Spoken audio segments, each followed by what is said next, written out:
Hey guys, thanks for checking out the My Career Path podcast. Today I have another special guest, Jason Kirschner, someone who, like me, wasn't really sure what he was going to do after college. So after bouncing around to different jobs and different high-paced work environments, eventually landed at a startup company with his family, helping people learn UX UI design in a digital learning platform. So hope you guys enjoy, and let's get into it.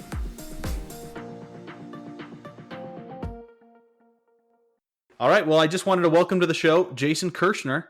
He is a friend of Tim Cormier. I've been able to reach out to a lot of connections there, and I'm happy to have you on the show, Jason. Thank you, Colten. I appreciate it. Excited to be here. And I think Tim could have you connecting with people. He can give you a guest list for the next 15 years. So he'll keep you busy. We'll just get it scheduled out. Yeah. Well, perfect. Well, I'd love to hear a little bit more about who you are, what you do. So if you can, just give us a brief introduction. Yeah, absolutely. So, my name's Jason. I actually am originally from the Philadelphia area. About 7 years ago, I know we'll dive into this a little bit later, but I was looking for career change, decided to come down to Florida, pursue a master's degree. One thing led to another. I ended up loving it down here. I stayed down here and currently working for a company called Avacademy. Funny story, it's my wife is the co-founder of it, so it's a small startup, and we focus on UX UI design bootcamp, and we coincidentally enough help people change careers or look at breaking into tech without having to do any of the real technical coding stuff. So it's a cool little shop we have going on. Well, awesome. How long have you been working on that startup? They're about to turn Avocado is about to turn 3 years old now in August. I've been there since December.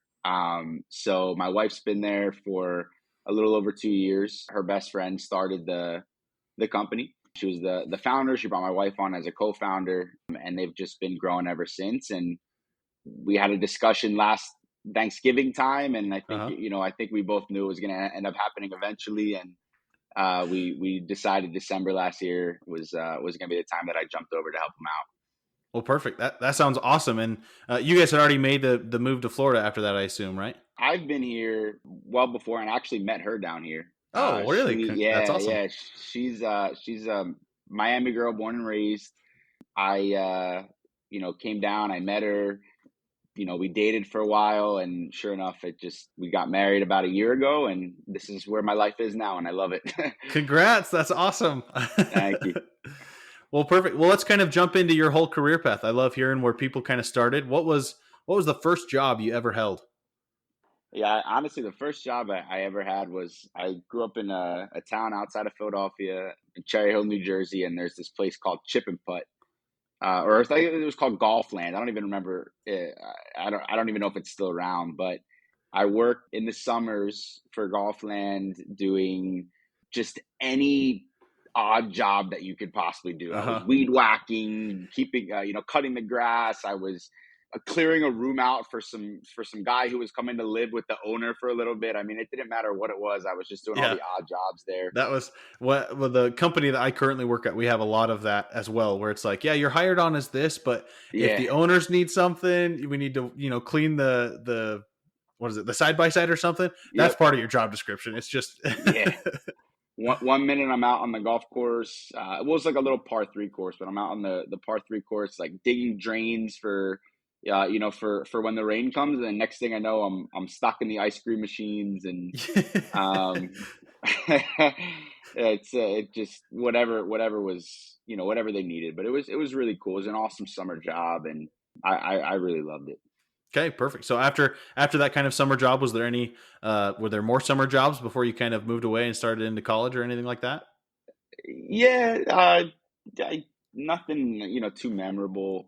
Can't even remember. I took a summer painting houses once. I took a summer working in like a clothing shipping and ordering store. I really did it all when I was going through high school into college. So, but summer jobs are just there for just odd jobs that they had around, and they just to make a little bit of extra cash. Yep. Perfect. Well, how about when you're graduating high school and you were, thinking about college? Tell us about kind of that experience. How did you decide to go to college, and what did you decide your degree to be? Yeah, it's a great question. So I I'm always been a big sports fan, and I always kind of wanted to go to a school with a big, sports following. So, not about 5 hours outside of Philadelphia, small town called Morgantown, West Virginia, where Hmm. the West Virginia University Mountaineers play. And I went to visit there, and I instantly fell in love with like the atmosphere of the school. It was a college town. I think there was about 30,000 plus students that went there, and it was exactly what I was looking for, and it was also pretty close to home. Not a bad drive, so that was pretty cool. But yeah, I started at West Virginia. I bounced around a little bit. I think I started in sports management, then I went to business administration, and then I think I finally ended up on sports psychology as my major. Oh, wow. And Yeah, a little bit different. yeah, that's cool. So I assume in high school you were very sports centered. Was it Yes, yes. football, basketball? What were you doing? I played a little bit of everything growing up. When I got to high school, I really focused on. I think my main sport was lacrosse, Oh, cool. and then I did a little bit of ice hockey at the end as well. No, awesome. Yeah, I was Yeah, huge into tennis. That was my big cool. thing. And then I was also a band kid. So, That's people would awesome, man. count marching band as a sport. I probably wouldn't, but it was fun. It was fun. It was fun to get to know more people and just kind of be in that experience. It helped me a lot, I think. Yeah, for sure. I think hey man, that's the timing, the tempo, the way that you guys can move around on the field with holding all different types of instruments and stuff. Yeah. I'd consider that a sport, I think. So you graduate with your sports psychology degree, and then what happened? Did you work through college? Yeah, again, I had odd jobs throughout. I was able to work for the university in some cases. So I worked at the gym for a few semesters. I worked for help desk, like technical IT help desk, when teachers would call in with issues that they were having with the projector screens and things like that. So just standard, again, odd jobs throughout college. So Nice. How many hours do you think you worked in college? I like to get a ballpark of what people do. ooh, oh my God. I honestly, I would probably say maybe like 15 hours a week or Okay, 30. so more No, part yeah, time, just focusing exactly. morely on school. Probably like 15, 20 max, but I think it was more closer Right. to 15 hours a week. Yeah. Okay. And then after college, you got your degree. Did you have a job set up that you wanted to go into after getting your degree? Absolutely not.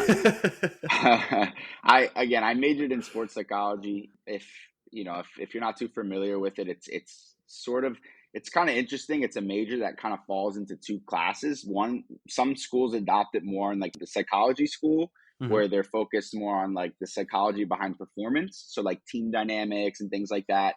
And then sometimes it gets lumped in with the physical aspect of sports. So I was in like kinesiology Yeah. classes, learning like about every piece of the muscle, and that was not what I was interested at all. I was really interested in like the team dynamics aspect Hmm. of things, the psychology behind performance, what makes people reach their potential. Turns out it's not a very easy field to break into. So I spent four years studying, or maybe 3.5 years studying this, and finally graduated, finished school. I was super excited. And then the only way to really make it in that field is to, work with Olympians, work with professional sports That's teams. right. And in some cases, which would have been my dream job, is to work with a PGA Tour golfer and just kind of follow them around the course and helping them, get in the zone and things like that. Yeah. But Yeah. that requires like 15 more years of school, and I just didn't have it in me. So I moved back home, and I actually started working in a bar in my hometown. Right when I graduated. Really using that degree. I like it. Yeah. Exactly. Yeah. Yeah. Helping people cope with their performance, which is Exactly. cool work, not Exactly. necessarily help them improve their performance. But I don't know if you'd see many team building exercises in a yeah, bar, but well, awesome. yeah. So when you got out of college, I mean, obviously you have your degree and you have what you'd want to go into, and then you go back and work at a bar. What was that kind of like? Did you feel, I don't know, like dejected, or kind of like, okay, well, what did I just spend the last 4 years on?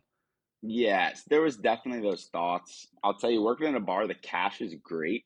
Hmm. Sometimes I wish I can get quick and easy cash like that, now. Yeah. but Yeah. um but yeah, there was definitely those feelings. I thought, why did I study all this time, to go into something that I just can't really break into, and required a lot more effort, I guess, at the time, to kind of stick with that field than I was really willing to give. Hmm. So it was a little bit of it was just a weird kind of feeling. I wasn't really sure. I didn't really feel like I had, a direction. I didn't know what I wanted to do. I just sort of put a resume together and just started to applying to whatever was out there. Hmm. And then eventually, something came along, and I found a job in Philadelphia. Okay. Well, what was that job? What caught your interest and what did you apply Yeah. for? So I honestly, I can't remember if I applied, or sometimes you kind of just put your resume out onto these job boards and things Hmm. like that, and recruiters will find you. But I got a job in Center City, Philadelphia, working for a recruiting company, agency recruiting. So basically, it's a very fast paced, demand driven job opportunity Hmm. where you're just sort of, jobs are coming in from your clients, and you're just trying to call up people and find them at the rate and match them to the job. And it was just an amazing experience to kind of jump into right after college. So were you like kind of positioning people with different jobs or careers? What kind of recruiting were you doing? Yeah, so it was focused in the IT space, and what the way it would work is, the company had, different clients, sometimes in Philadelphia, sometimes across the rest of the United States, where they would need, let's say an IT role, like a software developer or something like that. That Hmm. would get released to all of these different recruiting firms, and then it was sort of like an all-out race on who can match the best candidate with the job the quickest, and it was just like nonstop.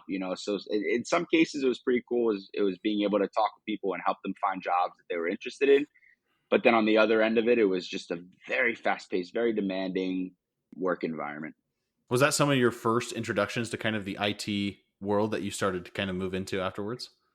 I think that's a good way to put it. I never really understood, all the different. Honestly, I don't even think I understood it back then. I think I Yeah. was, finding roles and reading these job descriptions for people, and I was just way off. If you could, read between the lines, it did not work out for me. Put it that way. That's awesome. Yeah, you're trying to match different things. You're like, I Yeah. that looks like a good fit. We're just gonna go with that. Right. I had no idea what I was doing. I was trying to make it quick. I think I was just happy to be in Center City, Philadelphia, to be honest with you. Okay, cool. So you like the environment, the people, and the area. Yeah. That's awesome. Okay, so after that, where did you kind of move to after your recruiting?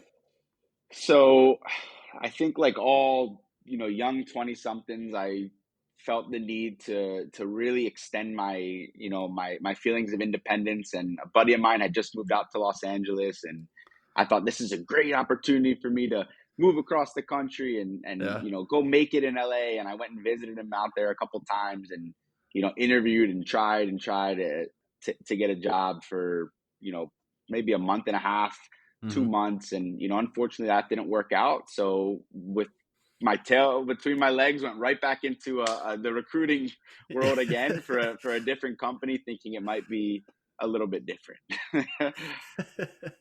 And was it the same? No. Yeah. Actually, I will say I ended up getting a really awesome manager towards the end of my time there, who really helped me see the importance of development. I think that the first job that I had, and even the second job for the majority of it in that industry, was so fast paced, so results oriented, that I didn't really think about how can I get better. I just thought, oh my god, I'm not making my numbers.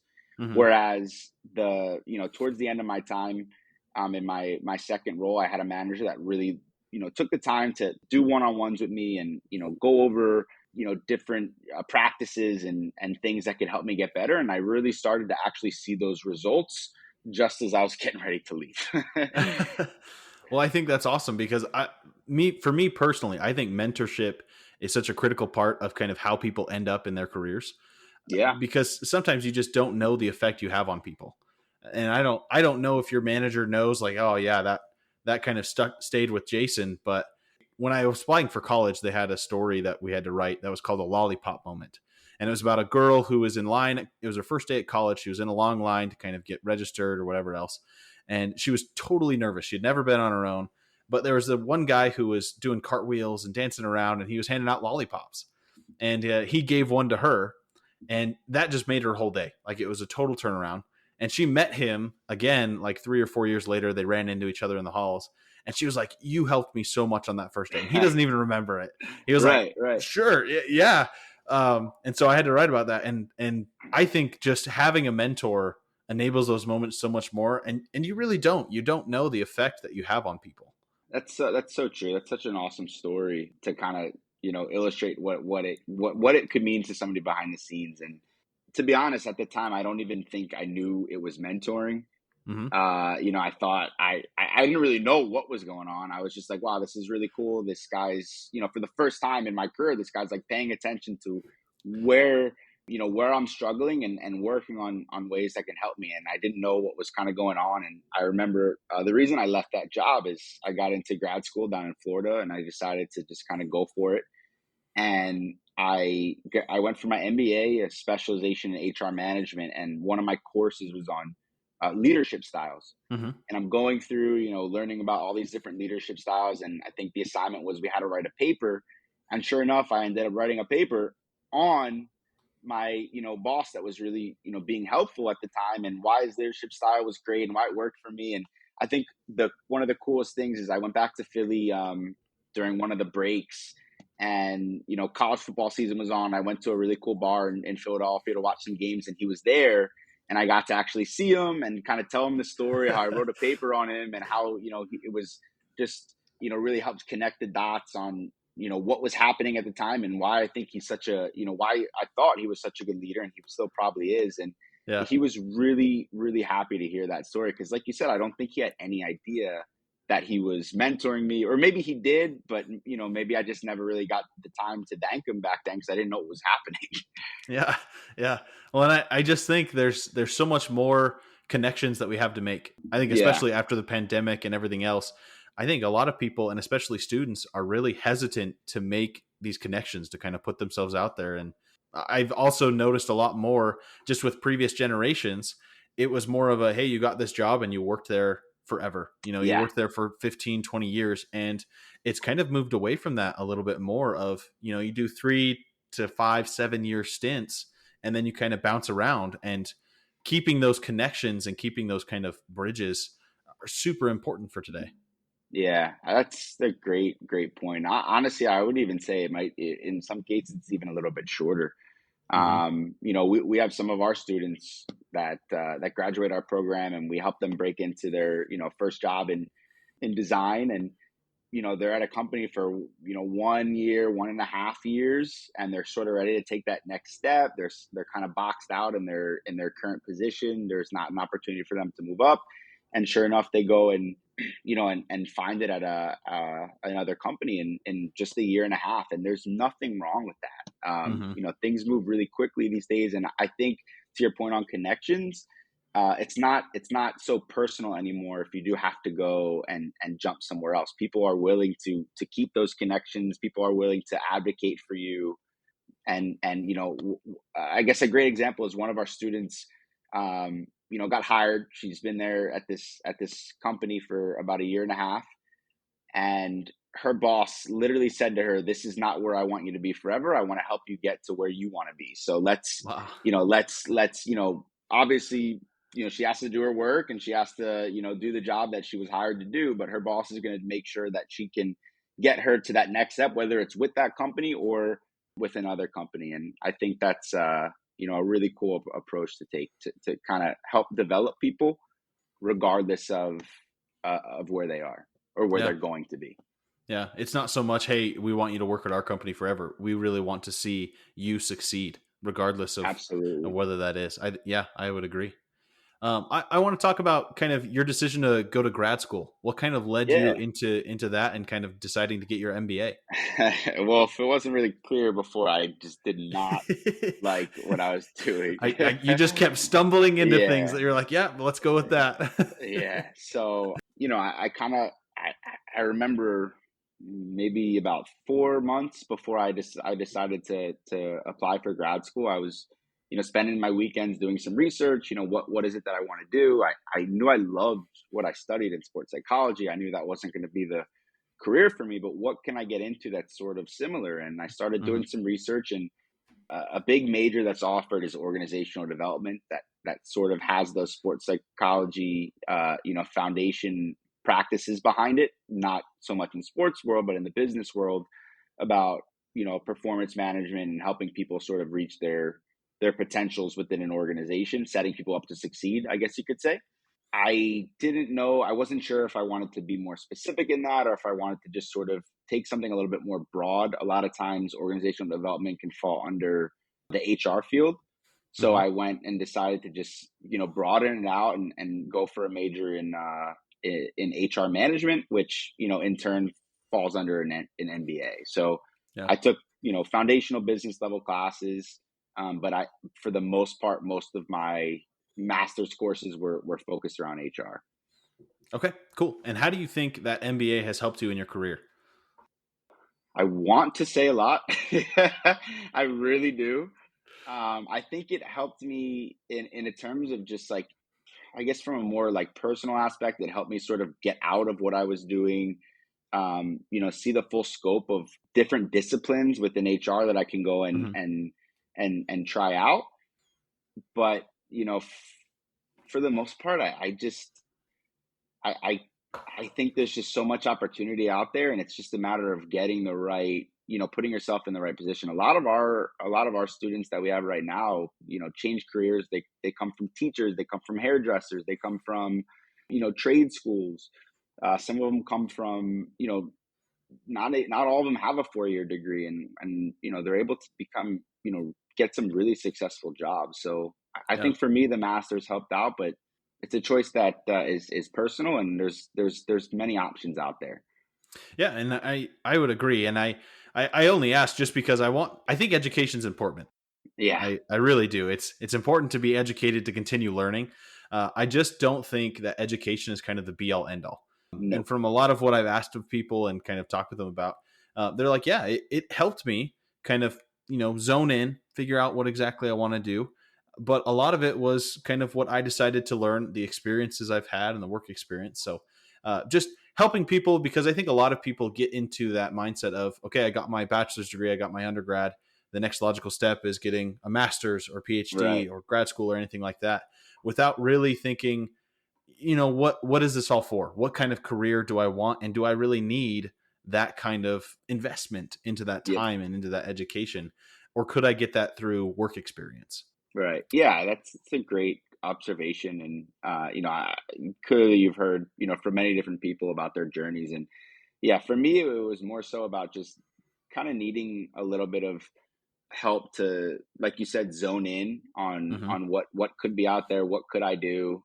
But for me it helped, but I think there's so many people out there that don't need to make that investment or don't need to take that time, commitment, and there's so many different things out there. I mean, Yeah. YouTube and podcasts and specialization courses online. I mean, there are so many things.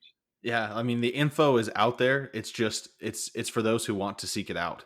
And you Yeah. can get that through an accredited university or program or anything like that. Or honestly, yeah, like YouTube. Whenever my car is broken down, it's a YouTube search. Like I know. I agree, man. just jumping in here real quick to share a website I've used and will continue to use to improve myself and my career. Skillshare is an online learning community with over 20,000 classes to choose from. Whatever you're passionate about, you can find an amazing class on Skillshare to hone your practice. Skillshare has what you need. Learning is so critical for our lives and is a lifelong journey. Even when we finish school, we should keep on learning and keep working to improve ourselves. So you can try Skillshare absolutely free for 1 month. Go to Skillshare.com and sign up and use the code MyCareerPathFree. That's all lowercase, no spaces, to start your first month at no charge. And when you do decide to keep on taking those classes, use the code MyCareerPath30, that's MyCareerPath30, to get 30% off your first year on Skillshare. Keep learning and keep going. Now let's get back to the show. Well, okay, let's kind of get into your current job. I want to know what you do on kind of a daily basis. Like what was your schedule kind of looking like for today? Yeah, so oh man, it's fast paced. I guess before I could kind of talk about this, I gotta give a shout out to mention at the beginning, Tim Cormier. I After grad school, I bounced around in some different HR type positions. I worked a Mm-hmm. little bit in an operations role, and probably the best job I had was working under Tim, and there was another member of our team there, Julia Costa, and I actually just interviewed her earlier this week. Julie. Yeah. I was like, oh my God, that's amazing.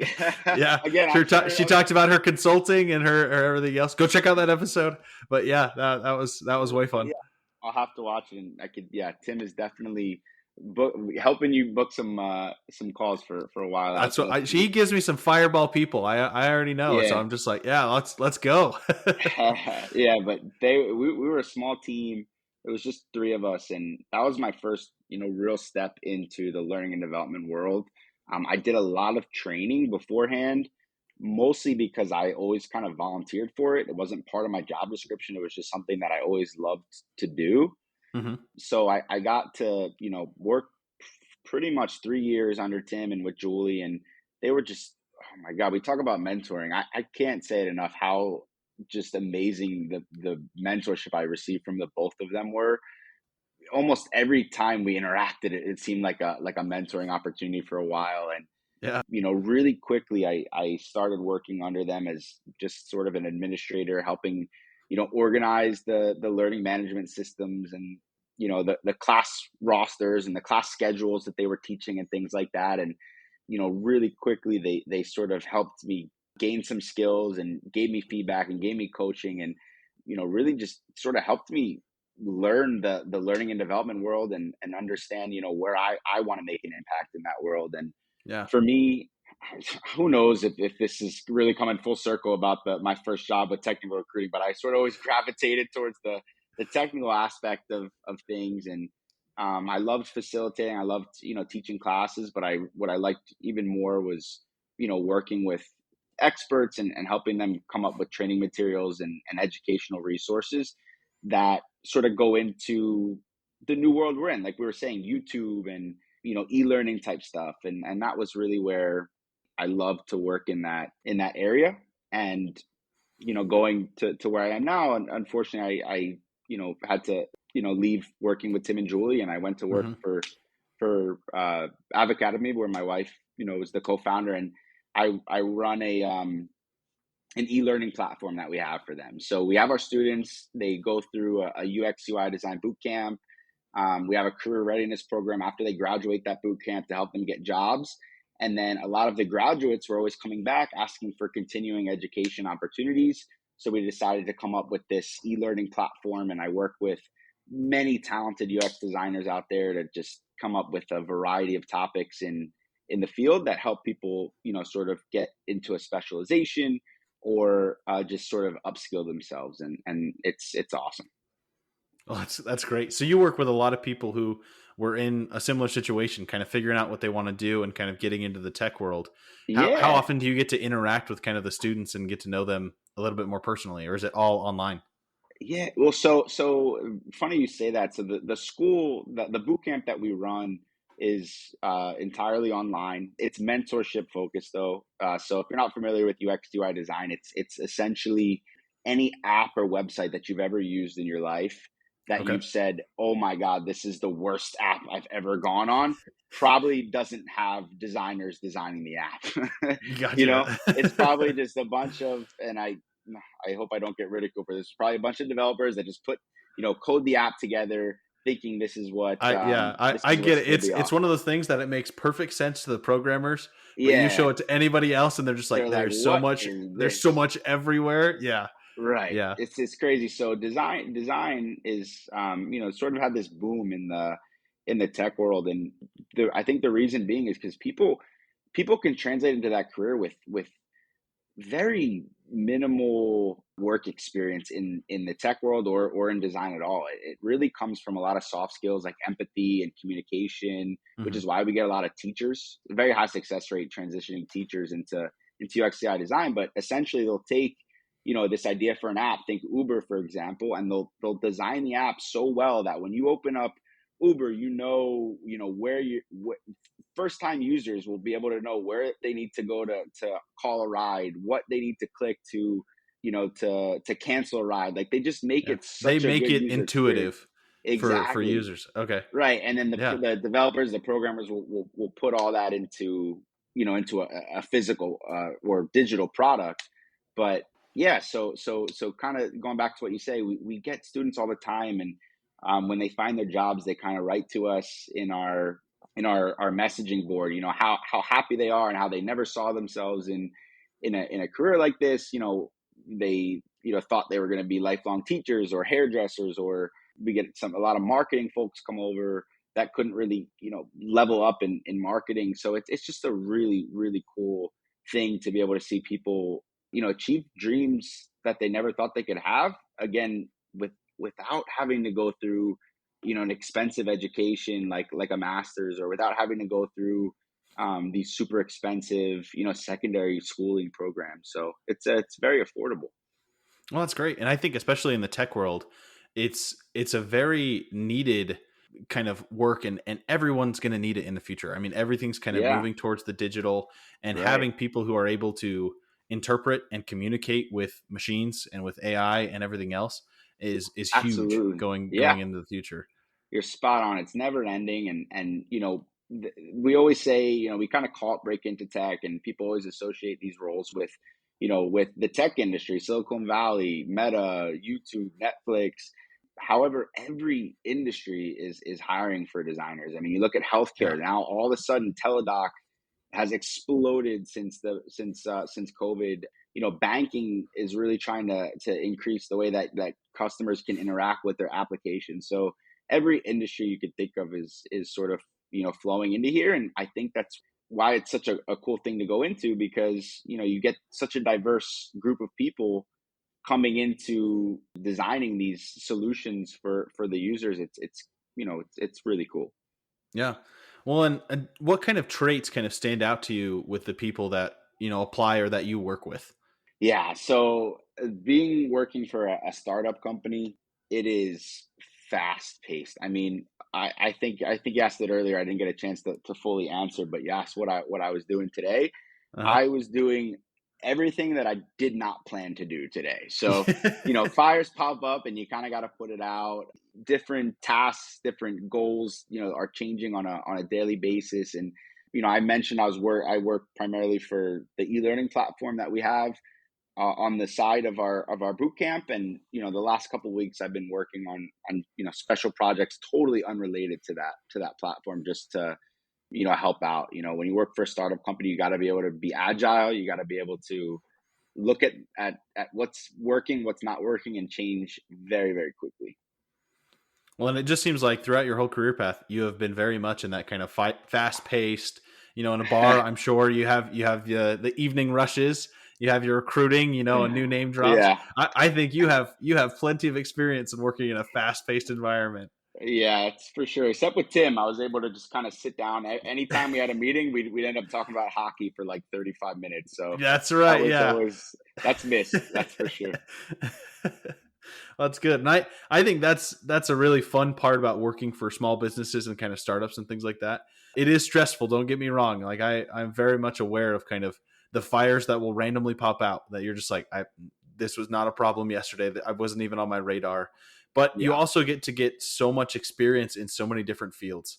And for those who can kind of handle that and kind of manage and prioritize as effectively as I'm sure you do, it's so rewarding, I think. And to see the growth. That's something that I think is just really cool for working in a Yeah. startup. Yeah, I agree. I think honestly, I think one of the coolest things, the growth is always great. Being able grow and offer different types of opportunities to students is amazing. But just recently, we ended up going for the first time to a few different cities. Hmm. Started in San Francisco, New York, and then we just finished Denver doing some meetups with past grads, current students, mentors, because we have tons. I think we have tons and tons of mentors that help out the students in our programs that are true experienced expert designers that Hmm. are really helping them, which is so cool just to see them give back. But we were able to do these meetups at a few different cities, and for the first time, kind of bring the students together and ones that have graduated, ones that are still in the program, get to meet mentors that have helped them break in, to Yeah, the industry. And it's such a cool experience. I think we're going to, hope to be able to continue these meetups, as we go forward. But, for having an online school, being able to host these in-person events has just been really, really awesome. that's awesome. One of the last questions I have for you, just in relation to careers, is if someone was looking to kind of join your guys' team, what kind of traits would stand out to you? What would you be looking for in someone to join your guys' team? That is a great question. Honestly, I think for somebody to join our team, we would just need that sort of adaptability, that attitude that, I'm willing to sort of dig in and do what it takes and help out in areas that I don't really know. Also be okay with something not working the first time. I was guilty of this very early on in my career. I guess this is potentially why I may have left that recruiting world, is because I was not succeeding at it. And I didn't know what was going on. I wasn't doing well. I never really dealt with failure so much before. And then, I started working in this world of design and user experience and agile. And you kind of realize that it's okay to fail as long as you're taking positives from it.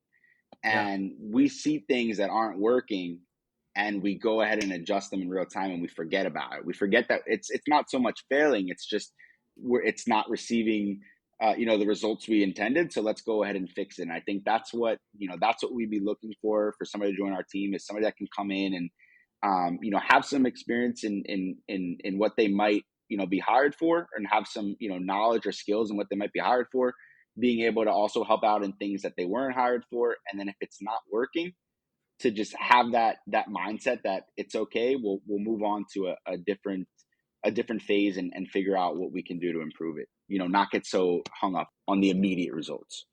Yeah. No, and I think that's a good trait for everyone to have, as hard as it may be to have, because I think it is easy to look at people and see the success that they have, and we don't often see the piles of failures that they've had along the way, the little trip ups that they've had, and Yeah. being able to kind of pivot, kind of fall down, get up, and keep going, try something new, try something else to get it to work. I think that's a huge trait to have for anyone looking at careers. Yeah, 100%. And I think, or I hope that there's this atmosphere that people feel the same way. Hmm. At our company, again, we're pretty small, so it's a tight knit group. And sometimes when you tend to get a little bit bigger, that's where it could get a little muddy, in the sense of this Yeah. person's having success, this person's not. And that it's just, kind of what you said, that's not the way to look at it.